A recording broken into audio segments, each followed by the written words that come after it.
দেখ মা, তোর কোনো কাজে কখনো আমি বাধা দিইনি, কারণ আমি জানি যে কোনো কাজের দায়িত্ব নেবার মতো চরিত্রের বল তোর আছে।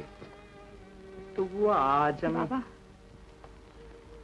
প্রথম যেদিন তাকে এ বাড়িতে আনি তিনি ছিলেন রোগী, আমি ছিলাম ডাক্তার।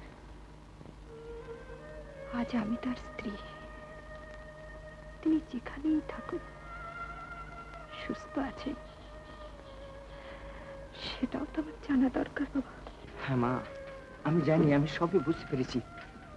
তবুও কি ভাবছি জানিস, কলকাতার মতন এত বড় একটা শহরে তাকে কি সত্যি খুঁজে বার করতে পারবি?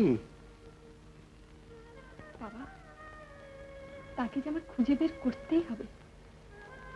হুম।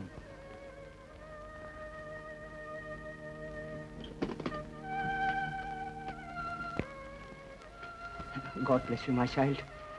God bless you.